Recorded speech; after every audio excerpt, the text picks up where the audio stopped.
Hello, my name is Jesly. I'm the first discussant in this video lesson, and I'll be delving into the history of feminist literary criticism. As we go along, I will be explaining these terms that essentially made what feminist literary criticism is today. According to the reference, feminist criticism is difficult to define because it has not yet been codified into a single critical perspective.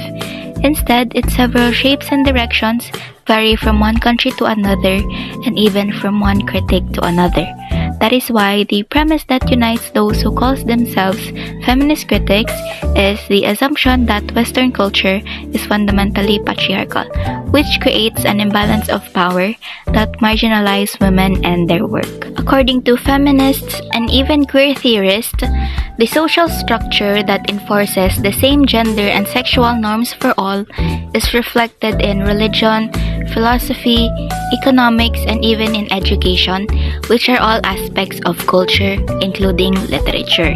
That is why they work to expose such ideology and, in the end, to change it so that the worth of everyone can be fully realized and appreciated. Another reference talked about the rise of feminist theory as the result of a concept of equality between men and women, because the supporters of feminism advocate the equality in every aspect of human life in the society.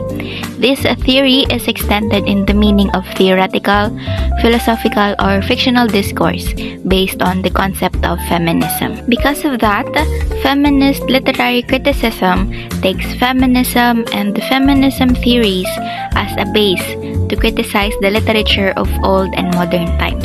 It's focused on addressing the issues regarding the place and considerations of women in social, political, psychological, and economic aspects of human life. This started in the late 1700s. The feminist criticism has been developed in three waves. If we try to trace back the historical background of feminism, we will find that although the feminist movement stretches back into the 19th century, the modern attempt to look at literature through a feminist lens began to develop only in the early 1960s. The first wave of feminism was started in the late 1700s and lasted till the early 1900s. It was mainly focused on how male authors and novelists view and portray women in their works. It was also called the revolution against the unfair treatment of women by men of that time. Critics considered the way novelists discriminate and marginalize the women characters. Many authors supporting feminism had written books on feminist criticism. Some of them are Geoffrey Chaucer's Wife of Bath, Mary Wollstonecraft's A Vindication of the Rights of Women, Mary Ellman's Thinking About Women, and Kate Millett's Sexual Politics. Authors like Mary Ellman, Kate Millett, and Germaine Greer have played an important role in raising questions on the practice of showing feminism in the literature of their time and past. On the other hand, there were many feminism activists like Victoria Woodhull and Susan B. Anthony. They contributed largely to the movement against women suffering from the situations and positions created by society. They also played a significant role in pointing out the inequality with the women shown in the literature of that time. This was the time when abuse with women began to be considered as a matter of shame that drew the attention of prominent writers and powerful people. The society and government started recognizing the importance of equal rights. The second wave of feminism was started in the early 1960s and continued till the late 1970s. It was the time when the movement of equal rights and equal working conditions for women and men was at its peak. The National Organization for Women was started in the 1966 as a movement to create equal working conditions for women in the United States of America. This wave is also where Elaine Showalter pioneered gynocriticism with her book A Literature of Their Own. Gynocriticism involves three major aspects. The first is the examination of female writers and their place in literary history. The second is the consideration of the treatment of female characters in books by both male and female writers. The third and most important aspect of gynocriticism is the discovery and exploration of a canon of literature written by women. Gynocriticism seeks to appropriate a female literary tradition. In Showalter's A Literature of Their Own, she proposes the following three phases of women's writing. First is the feminine phase. In this phase, female writers tend to adhere to male values, writing as men, and usually did not enter into debate regarding women's place in society. Female writers often employed male pseudonyms during this period. The second phase is the feminist phase. In this phase, the central theme of works by female writers was the criticism of the role of women in society and the oppression of women. The third phase is the female phase. During this, women writers were no longer trying to prove the legitimacy of a woman's perspective. Rather, it was assumed that the works of a woman writer were authentic and valid. However, this phase lacked the anger and combative consciousness of the feminist phase. Let's move on to the third wave, which started in the early 1990s. This wave continued until the fourth wave started in 2012. The emphasis on individual rights as well as the acceptance of diversity were the highlights of this phase. Many authors have covered this wave in their works during this time, contributing toward making it more prevailing. The roots of the third wave are in the feminist punk subculture movement called Riot Girl that was started in the early 1990s in Olympia, Washington. It was started with the purpose to bring consciousness and politics together by the medium of punk-style subculture. The Riot Girl and Sarah Dyer's Action Girl newsletter played an important role in forming the iconography and style for the Vine movement.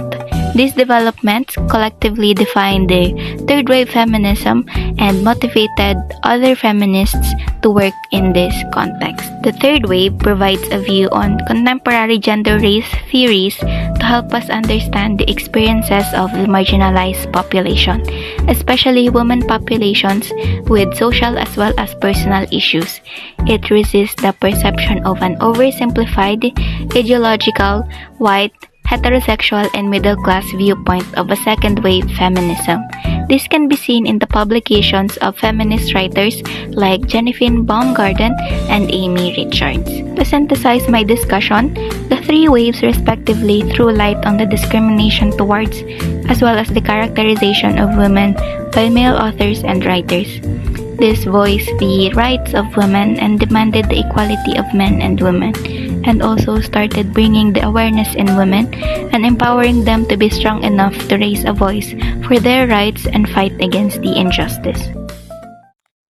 Hi everyone, this is Jeneline Oropesa. So for the continuation of the discussion of Miss Kayanan, we will be delve into the representative authors as well as their notable works, the guide questions, and the sample critique under the feminist literary theory.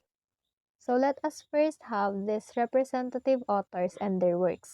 First author is Virginia Woolf. So men define and control political, economic, social, and literary structures. So here, Woolf argues that throughout history, men have been the ones to create and maintain systems of power in society, leaving women with little to no influence in these areas. Men set the standards for how society operates and how people are expected to behave. Next, women lack autonomy, symbolized by the absence of a room of their own. So here, Woolf uses the metaphor of a private room to symbolize the financial independence and personal freedom necessary for women to write and create. Without their own money, space, and time, women have historically been unable to reach their full creative potential. So the next one calls for women to reject male-defined identities and create their own. So here, Woolf encourages women to step away from identities and roles crafted by a male-dominated society. He really believes that only by defining themselves on their own terms can women reclaim their true intellectual and creative capacity. So one of her notable works, A Room of One's Own, 1929. So this is an extended essay. Woolf argues that women have historically been denied the material conditions necessary for creative and intellectual achievement. She uses the symbol of a room of one's own to represent financial independence, privacy, and time, essentially that men had access to but women largely did not. Wolf critiques how men have historically controlled political, economic, and social structures, leaving women invisible in the arts and literature. So she urged women to step away from male-defined identities and create a new authentic space for their own voices. So let's have the next author, Simone de Beauvoir. Society is patriarchal. Women are treated as the other. De Beauvoir explains that men have historically placed themselves as the default or norm for what it means to be human, relegating women to a secondary status, an other defined only in relation to men. The next one, women must define themselves independently from male standards. So here, rather than accepting roles and identities imposed by men, women should actively forge their own paths and assert their individuality, breaking away from the limitations created by patriarchal thinking. Rejection of terms like mankind that imply male universality. In here, language itself reflects male-centered thinking. De Beauvoir points out that terms like mankind suggests that being human is synonymous with being male. She stresses the need to change language and concepts so that women are fully recognized as autonomous beings. One of her notable works, The Second Sex in 1949, this is about how society treats women as the other, secondary to men who are seen as the standard or norm. De Beauvoir analyzes how women have been historically defined in relation to men, not as autonomous individuals. She actually encourages women to break free from these male-imposed roles and to define themselves independently. De Beauvoir also critiques how language used as using mankind to represent humanity reinforce male dominance. De Beauvoir also critiques how language, such as using mankind to represent humanity, reinforces male dominance. Her work laid the foundation for later feminist, existentialist, and social theories. We have the next author, Kate Millett. Gender is a social construct, sex is biological. So in here, Millett distinguished between sex, a biological fact being male or female, and gender, the set of expectations and behaviors society imposes based on one's sex. Gender roles are thought, not natural. Next, society enforces gender roles through cultural norms and media. Millett argues that institutions like television, films, books, and songs teach and reinforce stereotypes. Boys must be aggressive and dominant, while girls must be passive and obedient. These stereotypes maintain male dominance in society. Next, calls for dismantling male dominance in social structures. Actually, Millett advocates for the disruption and reconstructing of society's power systems where men traditionally hold authority. She believes true gender equality can only be achieved by challenging and overthrowing these power structures. That's why Millett built her work Sexual Politics in 1970. Now let's proceed to another author, Betty Friedan. Women should seek self-fulfillment beyond traditional roles. So here, Friedan challenges the notion that a woman's happiness and purpose are solely found in being a wife and mother. She encourages women to pursue personal ambitions, education, and careers. Next was challenge women's roles being confined to wife and mother. Friedan highlighted the deep dissatisfactions many housewives felt but rarely spoke about, calling it the problem that has no name. She exposed the limitations of the traditional female role and inspired women to seek more fulfilling lives. The next co-founded the National Organization for Women. As a political activist, Friedan helped establish this organization in 1966, which fought for legal and societal reforms to guarantee women's rights such as workplace equality, reproductive rights, and anti-discrimination laws. And for her work, we have the feminine mystic. For the last author, we have Ellen Showalter.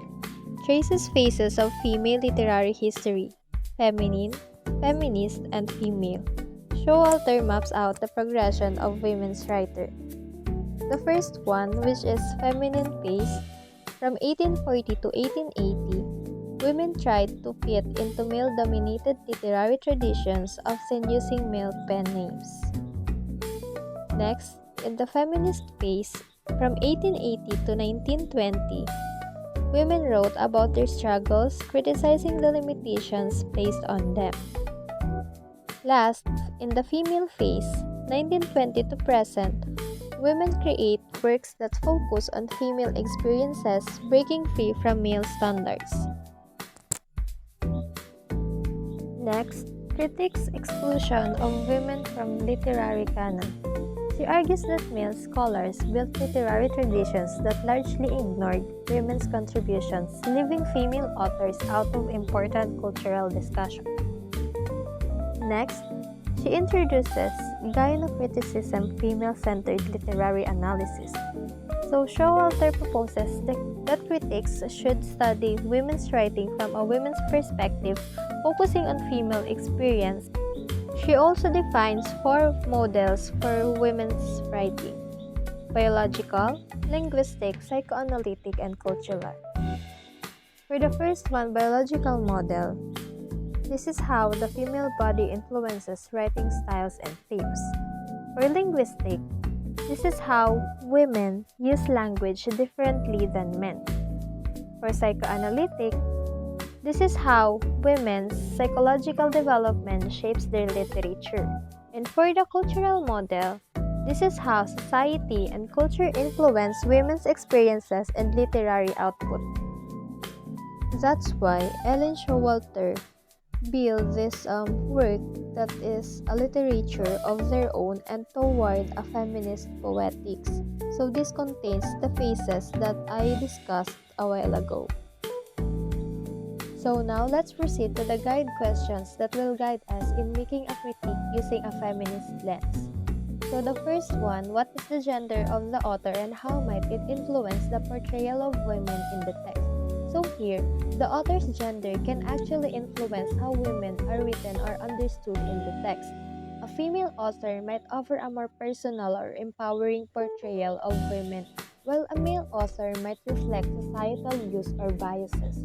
Understanding this helps you to see whether the text challenges or supports traditional gender roles. Next, how are women represented in the text? Here, you will look at how women are described, what roles they play, and how they are treated. Are they strong and independent, or are they passive and dependent? This helps reveal whether the text empowers women or reinforces stereotypes. Third one, are the female characters given central roles, or are they portrayed as secondary or minor characters? This question encourages you to observe if women are at the heart of the story or pushed to the background. Central roles show importance, while minor roles might reflect how women are often overlooked in literature and society. For the fourth question, do the female characters face gender-based challenges and how do they respond to them? Many texts show women struggling with societal expectations or inequality. Think about what challenges the female characters face and how they deal with them. Do they resist, accept, or overcome these challenges? Number 5. How do male characters treat or perceive the female characters? Analyzing male attitudes toward female characters can reveal the gender dynamics in the story. Are men supportive, dismissive, controlling, or respectful? This gives insight into how the text mirrors or critiques real-life gender relationships. Next, What attitudes does the author show toward women and gender roles in society? Try to figure out whether the author supports traditional gender roles or questions them. Does the author promote gender equality, or does the story reflect a more conservative view of women's roles? And for the last question, is feminine imagery used in the text, and what does it signify? So here, the feminine imagery can include symbols like flowers, moon, or domestic objects, anything that can describe a woman. Or when you spot this imagery, think about what it represents. Does it empower or limit the female characters? So that's for the guide questions that we will be having in critiquing under the feminist lens. So for the next, we had the sample critique, which is about the Pride and Prejudice written by Jane Austen.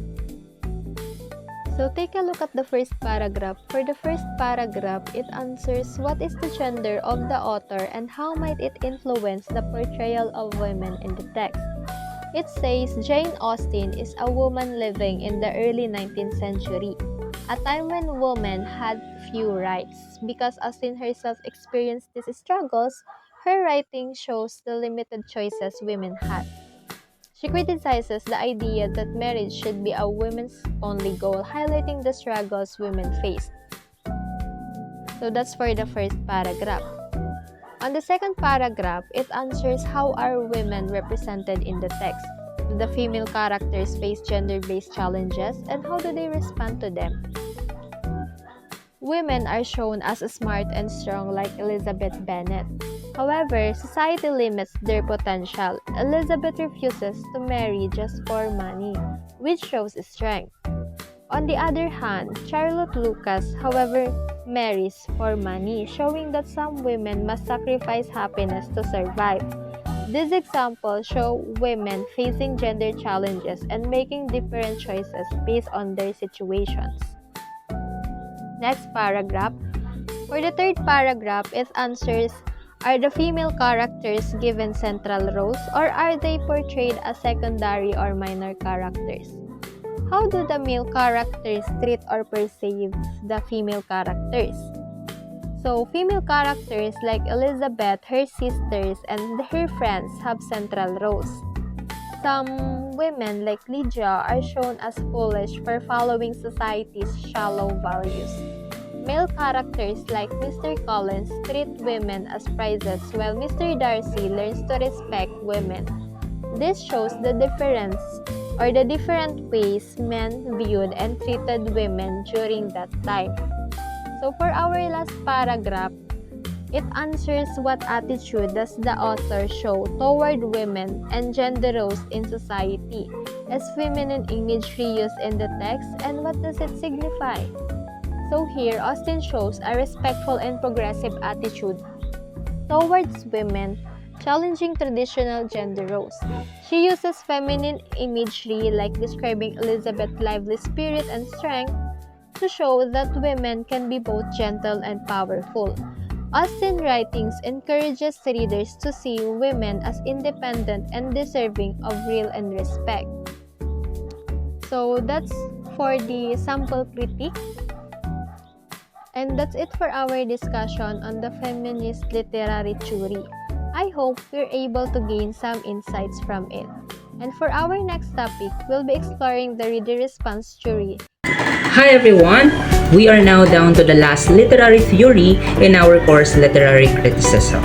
And this theory is very different from all the theories that we have discussed because instead of memorizing historical figures or historical informations, recognizing literary forms and techniques, and learning a prescribed interpretation, you will be asked to look inside and around yourself for you to create interpretation of a certain literary text. Hi, my name is JP Perdigones, and let's explore the last literary theory. Before we move forward with our formal discussion, let's first have our objectives. At the end of the learning session, the students are expected to do the following with at least 80% proficiency level. Number 1, understand reader response theory and identify the guide questions that you can use to critique sample literary texts using reader's response theory.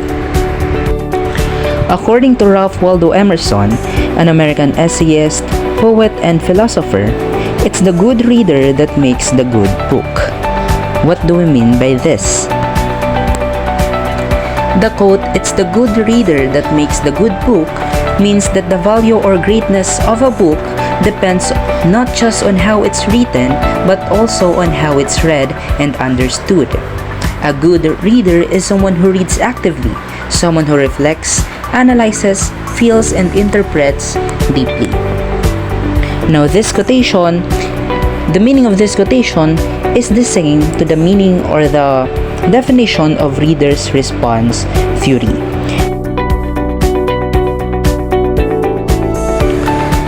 Reader response theory is a very subjective and reader-centered literary theory because you will not be asked to analyze the historical informations about that certain literary text or recognize the literary techniques or forms used in it, or even learn a prescribed interpretation for you to create or make a meaningful interpretation or meaning out of that certain literary text. Reader response theory also stands as an opposition to formalism and new criticism because formalism focuses on the inherent literary features of the text and new criticism focuses on the text primarily.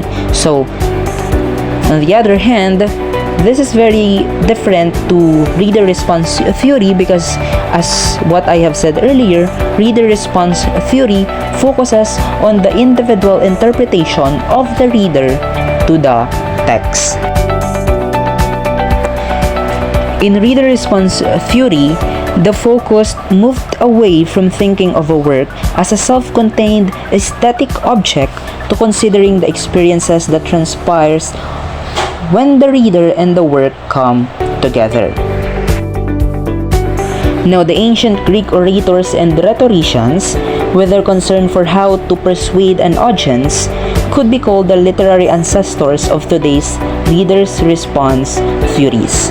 We have two key persons in this discussion. We have Plato, who used literature to arouse people's emotions, and Aristotle, who recognized the capacity to quiet and strengthen an audience using reader response theory. He also explored the many ways in which an argument can be made convincing. So both of them were aware of the power of words to convince people, and this is also the power of reader's response theory. It can manipulate the mind of or the interpretation of the reader, or the reader can manipulate the text.